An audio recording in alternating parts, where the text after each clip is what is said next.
میرا دعویٰ یہ ہے کہ بنیاد کسی جماعت کی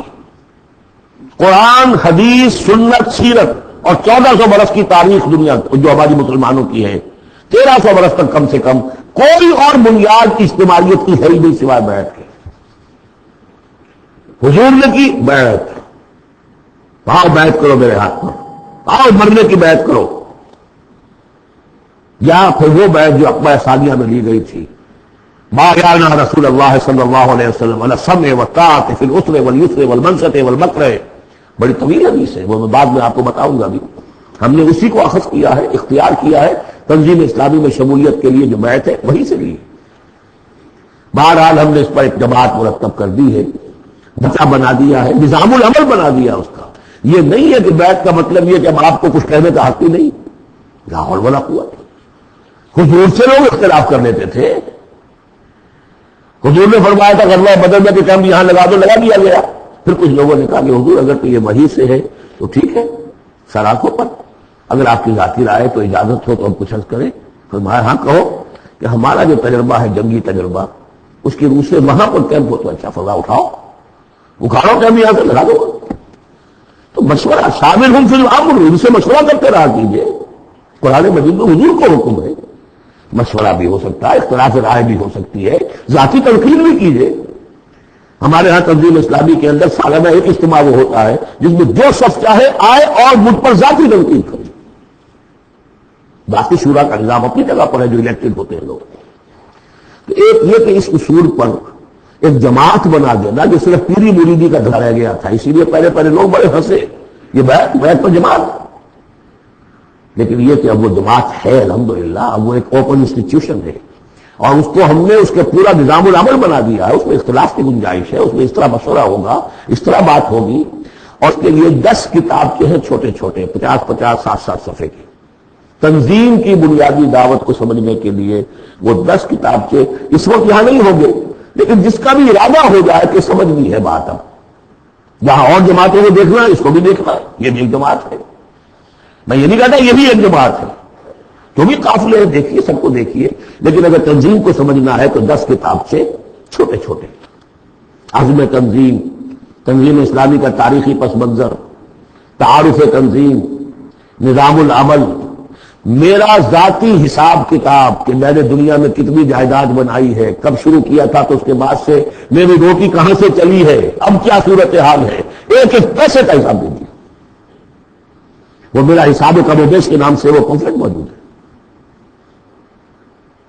یہ ساری چیزیں جو ہے جن لوگوں کو اب سیریسلی بات کو سمجھ میں آ گئی ہو، سمجھ میں آئے کہ یہ میرا فرض ہے، آئی ایم ریسپانسبل،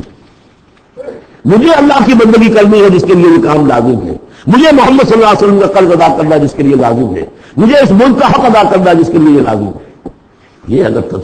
آپ کو اپنے فرض کا احساس ہو جائے گا تو آپ تلاش کریں گے، جو تلاش کرے گا وہ پائے گا، جو اندہ یاد اندہ۔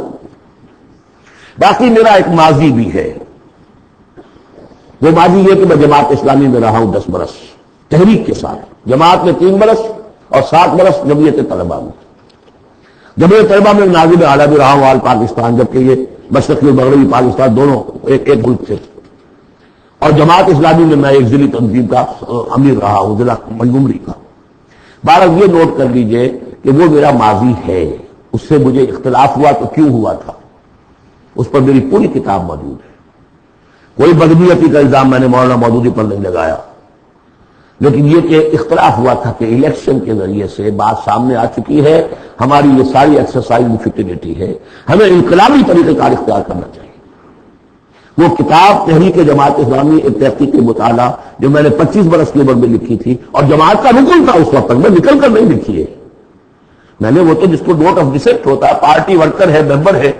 اور وہ ڈس ایلیژن ہو گیا کسی وجہ سے، اختلاف ہو گیا ہے تو اپنی رائے ظاہر کرتا ہے نا، وہ میں نے پیش کی تھی۔ وہ کتاب بھی موجود ہے، لیکن اس کے بعد جس طریقے سے اس کی مس ہینڈلنگ ہوئی اس سارے اختلاف کی، اور پھر بڑے بڑے لوگ مولانا امین حسن اصلاحی صاحب، عبدالغفار حسن صاحب، عبدالجبار قاضی صاحب، عبدالرحیم اشرف صاحب، کراچی کے شیخ سلطان صاحب، شیخ جمیل الرحمان صاحب، اور بہت سے مولانا افتخار بلخی صاحب، یہ سب لوگ جو جماعت سے علیحدہ ہوئے، یہ حادثہ کیوں ہوا، اس پر پھر میری ایک کتاب ہے تاریخ جماعت اسلامی کا ایک گمشدہ باب۔ جنہیں میرے اس ماضی کو دیکھنا ہو تو شکوک و شبہات تو میرے بارے میں بڑے پروپیگنڈے کر دیے گئے ہیں، اور جس کی وجہ سے حجابات سے قائم ہو چکے ہیں، لیکن اس کو دیکھنا، اسٹڈی کرے، معلوم کر دودھ کا دودھ پانی کا پانی علیحدہ ہوتا ہے۔ تیسرا کام جو الحمدللہ میں اللہ کا بڑا فضل و کرم اپنے اوپر مانتے ہوئے اس کا تذکرہ کر رہا ہوں، اسے کسی درجے میں بھی کوئی خود ستائی نہ سمجھیے، بلکہ آج ہی جو آپ نے آیت پڑھی ہے فاما بنعمت ربک فحدث، جو بھی نعمتیں ہوئی ہوں ان کا تذکرہ کیا تھا۔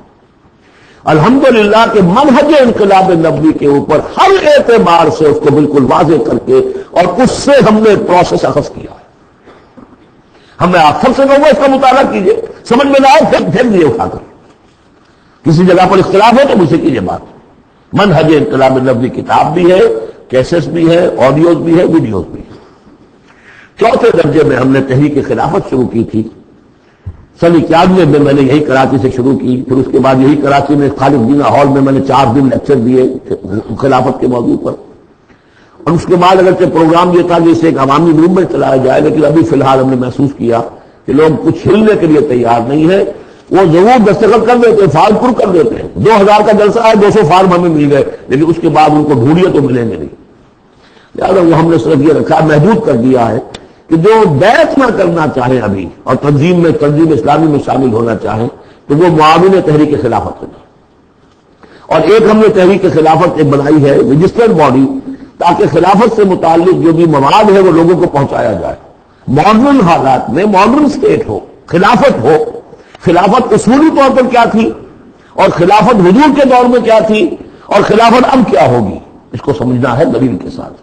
اس کے لیے پیسہ چاہیے، اس کے لیے تعاون چاہیے، وہ کتابیں پھیلے چھپے۔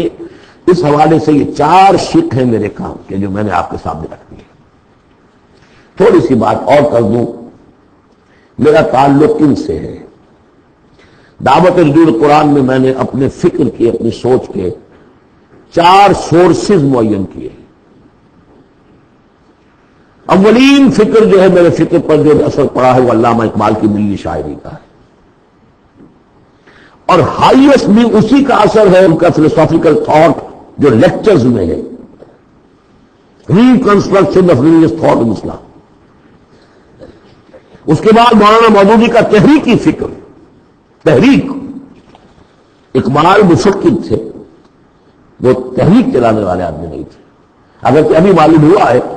ڈاکٹر برہان احمد فاروقی نے انتقال سے پہلے کتاب لکھ دی جس سے ثابت ہوتا ہے کہ علامہ اقبال عمر کی آخری سٹیج میں سن 35-36 میں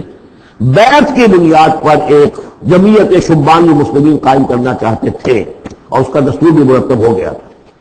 وہ ڈاکٹر برہان احمد فاروقی کی کتاب، اس کی تلخیص کر کے ہم نے شائع کر دیا علامہ اقبال کی آخری خواہش، اس میں خط و کتابت ہے، وہ ساری کی ساری چیزیں جو ریکارڈ میں موجود ہیں۔